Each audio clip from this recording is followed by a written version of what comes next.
दोस्तों, हम सबका कुछ ना कुछ एक सपना रहता है।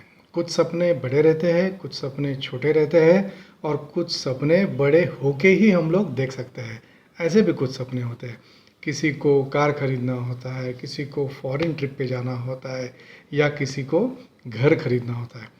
दोस्तों, घर खरीदना ये सबसे महंगा और सबसे लंबा चलने वाला एक सपना है। घर एक ऐसा सपना है कि जो सिर्फ हम रात को नहीं देखते हैं, वो हम उसको दिन में भी देखते हैं, कंटिन्यूसली देखते हैं, क्योंकि सबका फाइनली एक एम रहता है कि मुझे ज़िंदगी में, मुझे लाइफ में सेटल होना है। और वो सेटल होने के लिए जो बेसिक चीज़ है, पैसा तो है, लेकिन जो बेसिक चीज़ है दोस्तों, वो मेरे हिसाब से घर है। तो दोस्तों, जैसे मैंने पहले बोला कि ये सबसे लंबा चलने वाला और सबसे महंगा वाला सपना है घर खरीदना। तो नेचुरली महंगा है, तो इतना तो पैसा हम सबके पास होता नहीं है। कुछ लोगों के पास होता भी है, जिनके पास होता है उनके लिए तो बहुत अच्छा है, फिर ये लंबा चलने वाला सपना उनका नहीं है। लेकिन जो लोन लेके करते हैं, 99% ऑफ द टाइम्स लोगों को लोन लेके ही घर खरीदना पड़ता है, क्योंकि आजकल घरों की जो कीमतें हैं वो बहुत आसमान छू रही है। बिल्डिंग का हाइट भी आसमान छू रही है, वैसे जो घर के रेट्स है वो भी आसमान छू रहे हैं। तो नेचुरली हमको बैंक से लोन लेना पड़ता है। तो वो जो बैंक से हम लोग जो भी लोन लेते हैं, तो उसमें भी कुछ चीज़ें ऐसी है कि जिसमें हम लोग अपना पैसा इंटरेस्ट के थ्रू हो या और किसी टैक्स बेनिफिट से हो, उसमें हम लोग पैसा अपना बचा सकते हैं। ये दो चीज़ें छोड़ के भी और एक दो तीन पॉइंट्स है which according to me are very important in deciding at what age one should take the loan. Loan देने के लिए सही उम्र मेरे हिसाब से क्या है? ठीक है, ऐसा नहीं कि यही उम्र में लोन लेना चाहिए, आगे पीछे भी हो सकता है, लेकिन जो सही है, मतलब हम लोग उसको बोलते हैं ना कि that is the right time to take loan, वो एज क्या है उसके बारे में हम बात करेंगे। फिर लोन अमाउंट और लोन का टेन्योर, मतलब लोन का पीरियड कितना होना चाहिए, इसके बारे में हम लोग बात करेंगे। फिर लोन कहाँ से लेना चाहिए? ऑफकोर्स लेना चाहिए तो बैंक से ही, लेकिन कौन से बैंक से लोन लेना चाहिए उसके ऊपर हम लोग बात करेंगे। फिर लोन जॉइंट नाम पे लेना चाहिए, मतलब हस्बैंड वाइफ हो या फादर एंड सन हो या भाई भाई हो, जॉइंट पे लेना चाहिए या सिंगल पे लेना चाहिए लोन, इसके बारे में भी हम लोग बात करेंगे। क्योंकि दोस्तों, ये लोन के लिए जॉइंट और single is very important according to me. तो ये सब जो 4-5 पॉइंट है उसके बारे में हम लोग बात करेंगे। So to start with, what is the right age to take the loan? दोस्तों, अकॉर्डिंग टू मी 25 से 35, that means 25 to 35, that is the right time to take the loan. At best is 30, जब भी 30, अगर आप 30 के हो, that is the best time to take the loan to create this liability. So पहले बात करेंगे दोस्तों, what is the right age? According to me, if one is between 25 to 35 years of age, then that is the best time to take the bank loan. ठीक है, क्यों? क्योंकि bank loan जो normally होता है वो 15 साल का होता है, 20 साल का होता है, कुछ केसेस में 25 साल का भी होता है, 15 से कम भी हो सकता है, लेकिन normally considering the loan amount minimum 15 साल का लोन लेना ही पड़ता है। तो अगर हम लोग 30 साल की उम्र में अगर हमने लोन लिया, तो हमारे पास 15, मतलब व्हेन वी रीच 45, अपना लोन अगर हमने प्रीपे नहीं किया तो 45 की उम्र में हमारा लोन पूरा क्लियर हो जाएगा।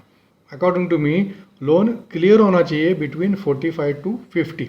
50 के ऊपर कोई भी लाइबिलिटी, कोई भी लोन होना नहीं चाहिए। That is why age per me 25 to 35, that is the best time to take the loan. And अगर आप 30 साल की उम्र में लोन लेते हो, then according to me that is the best age to take the loan to create a liability. क्योंकि तब तक हमको नॉर्मली 24, 25 या 26 तक हमको जॉब लगता है। 3-4 साल में अपना अच्छा सेविंग भी थोड़ा सा हो जाता है, क्योंकि तब तक ज़्यादा अपने खर्चे भी अगर नहीं है। And if we are dreaming this of owning a house from the age of let us say 25 only, so then dream fulfil होने के लिए उसके लिए मेहनत भी करनी है, उसके लिए कोशिश भी करनी है। कोशिश मतलब हमको सब्सटेंशियल अमाउंट सेव भी करना है। तो ये 4-5 साल में अपना कुछ अमाउंट सेव भी होता है, विच वी नीड टू पे एज डाउन पेमेंट।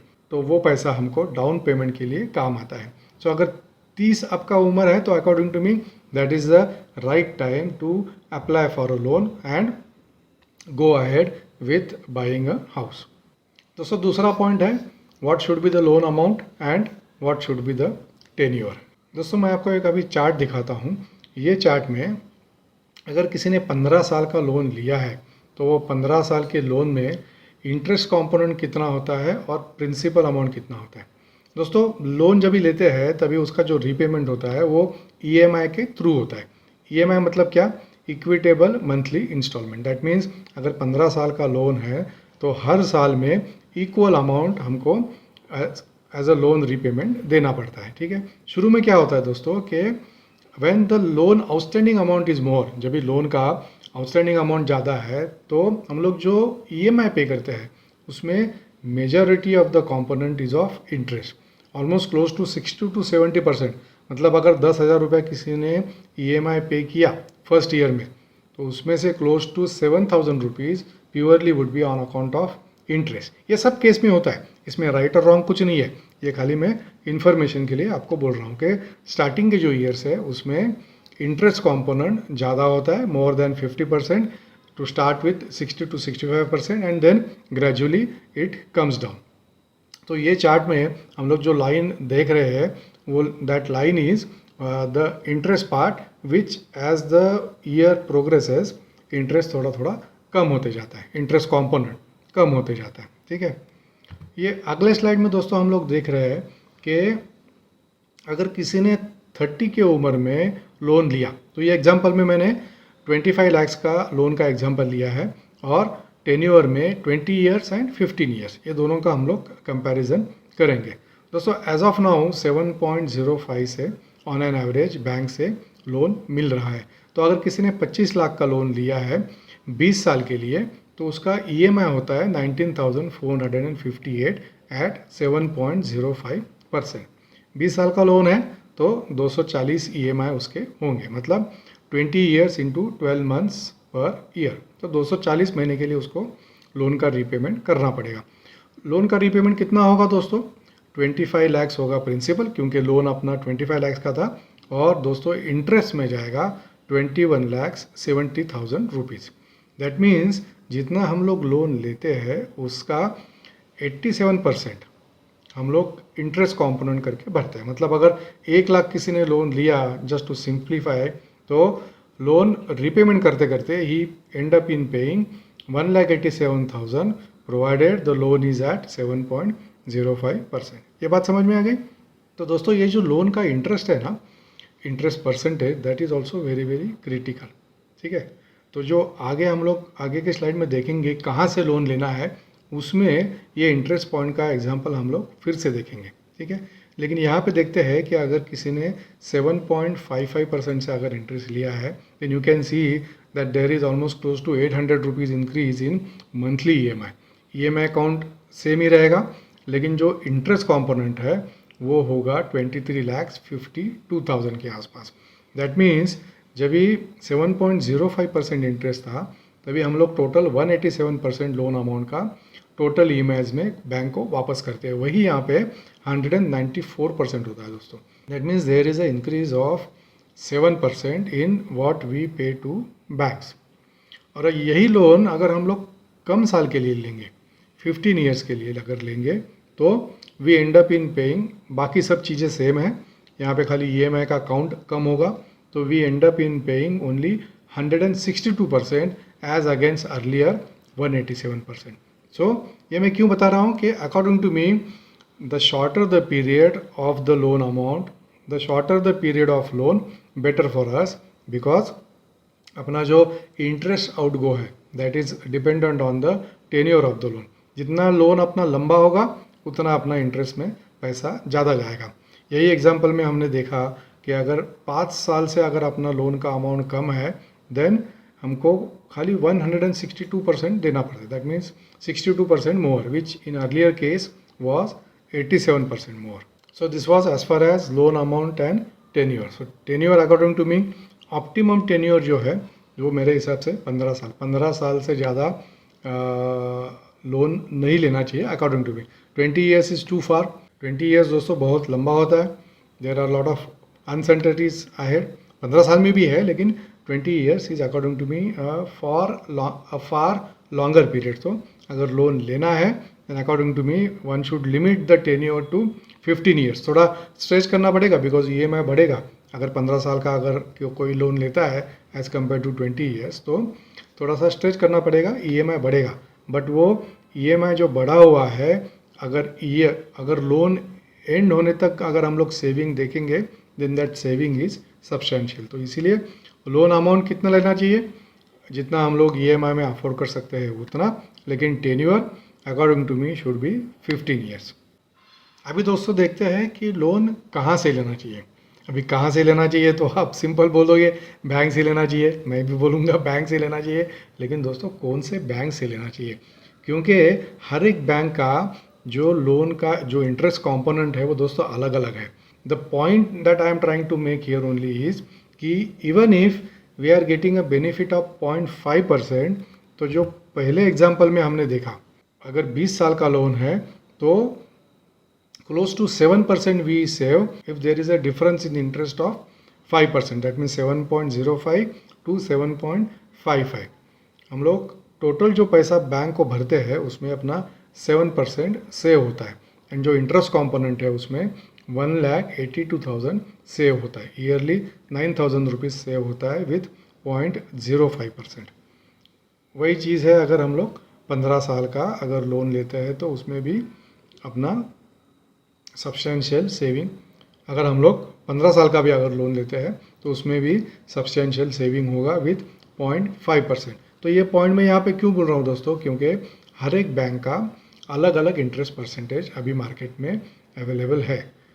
कोई बैंक का 7% है, कोई बैंक का 7.2 है, कुछ बैंक का 7.5% है। तो depending on the bank service, depending on the overall efficiency of the bank, हमको बैंक केयरफुली सिलेक्ट करना है कि कहाँ पे अपना पैसा बचेगा। जैसे मैंने मेरे पिछले वीडियो में बोला था, रुपी सेव्ड इज़ रुपी अर्न। तो जितना अपना पैसा बचेगा उतना अपना सेविंग बढ़ेगा, उतना अपना लिक्विडिटी बढ़ेगा, उतना अपना कैश फ्लो बढ़ेगा। तो लोन लेने से पहले 1 महीना, मैं तो बोलता हूँ 15 दिन या कम से कम 1 महीना आप खाली मार्केट में स्टडी करो कौन से बैंक का कितना लोन परसेंटेज है, मतलब कौन सा बैंक कितना इंटरेस्ट चार्ज कर रहा है वो देख के, क्योंकि there is a gap of almost close to 0.75% from bank A to let us say bank E.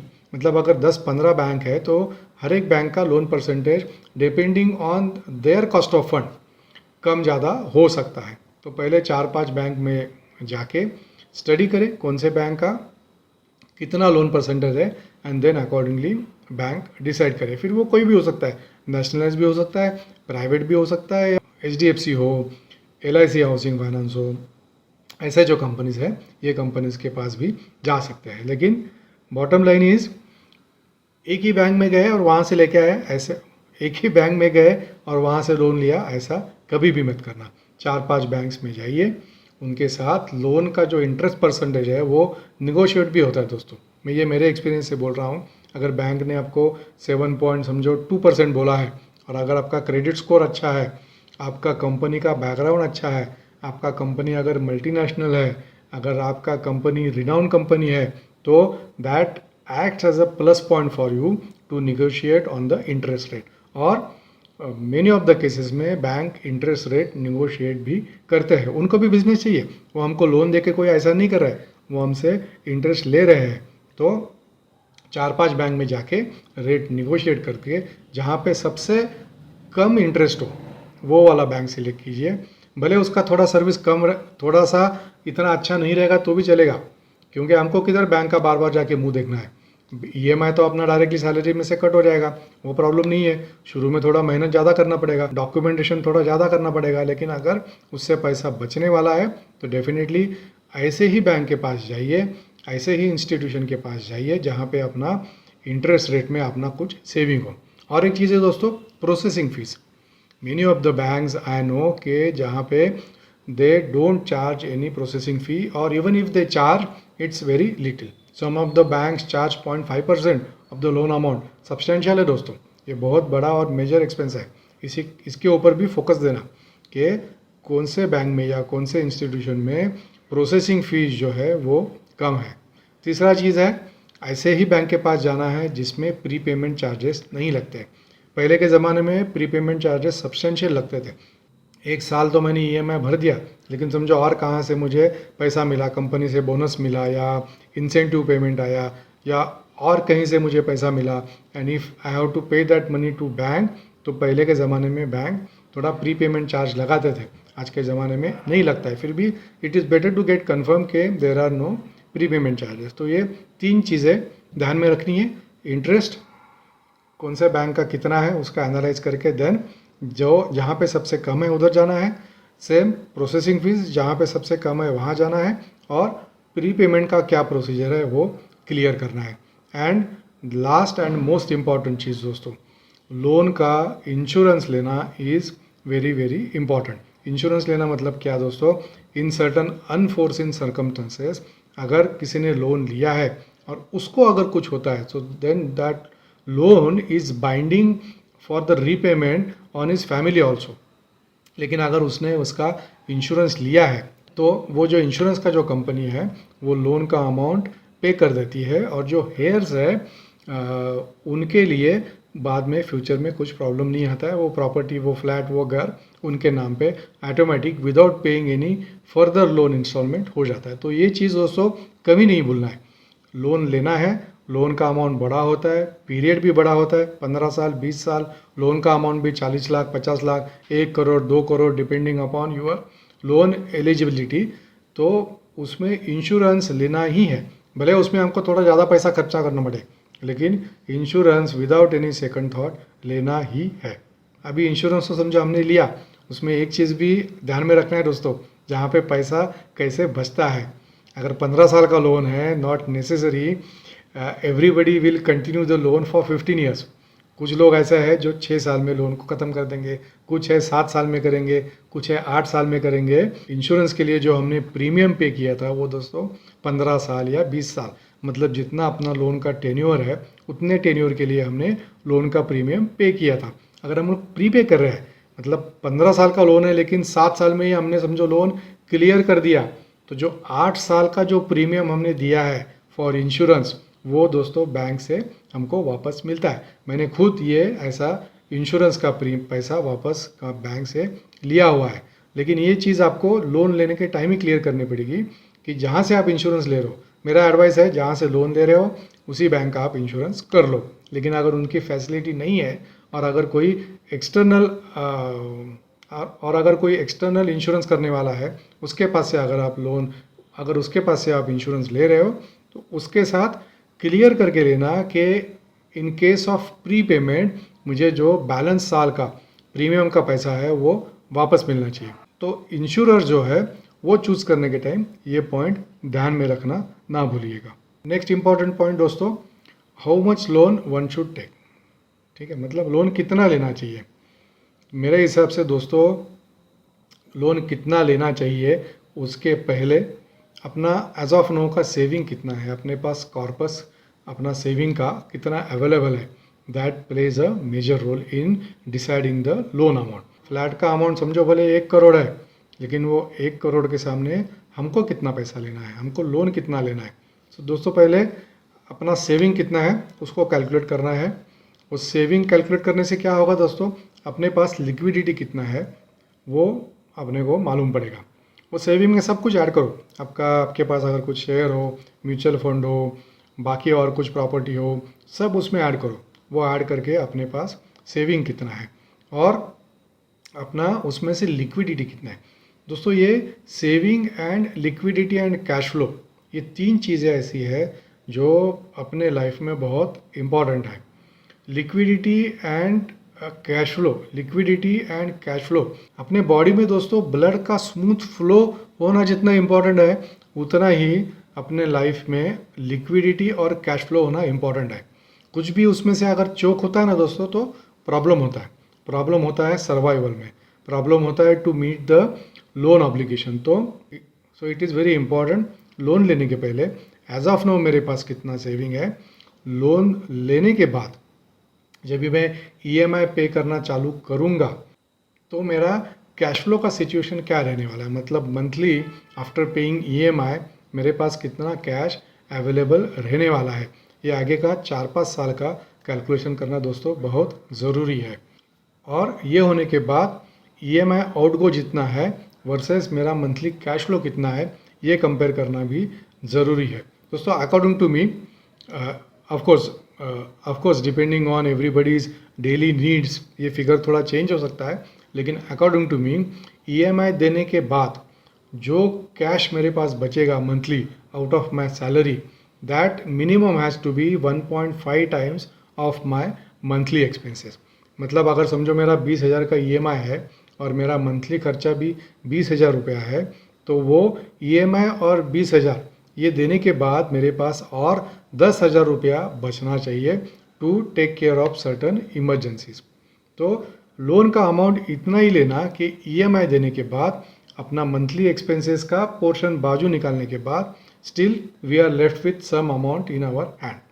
So to conclude, one should have a cash flow of 1.5 times net of EMI, मतलब EMI देने के बाद monthly expenses जितना है उसका 1.5 times cash अपने salary में से अपने हाथ में रहना चाहिए, उतना ही लोन लो। इससे ज़्यादा भी लोन ले सकते हैं depending upon your requirements, but लेकिन अगर available cash flow is 1.5 times of monthly needs, तो जैसा मैंने शुरू में बोला था कि अपने बॉडी में ब्लड का, खून का फ्लो होना, स्मूथ फ्लो होना जितना इम्पॉर्टेंट है, उतना ही लिक्विडिटी और cash flow is according to me is very important.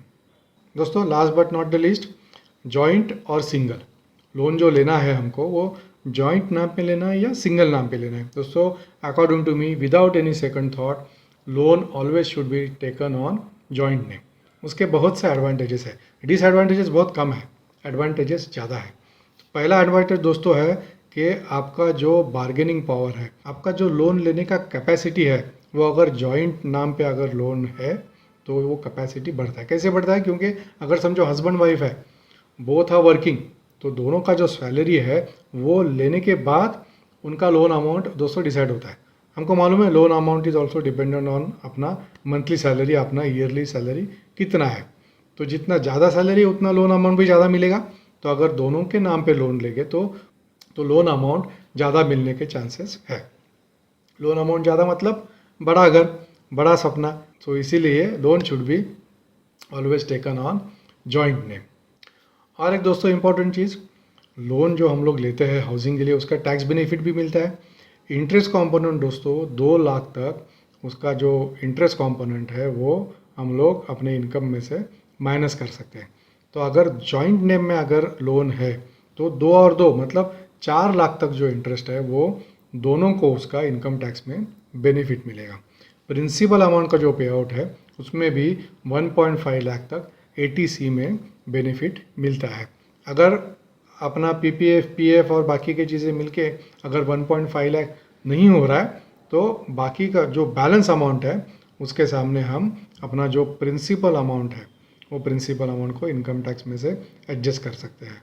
और एक चीज़ दोस्तों, स्टैम्प ड्यूटी एंड रजिस्ट्रेशन जो है उसको भी इनकम टैक्स में अंडर एटीसी हमको बेनिफिट मिलता है। जॉइंट नेम का और एक एडवांटेज है, ईएमआई का जो बर्डन है दोस्तों वो शेयर्ड रहता है। दैट मीन्स एक ही आदमी के ऊपर ईएमआई का बर्डन नहीं होता है। कोविड से हम लोग जस्ट बाहर निकले हैं, market is still uncertain, so it is always better to take the loan on joint name. क्यों? अगर एक के जॉब को कुछ हुआ then at least someone is there to take care of EMI.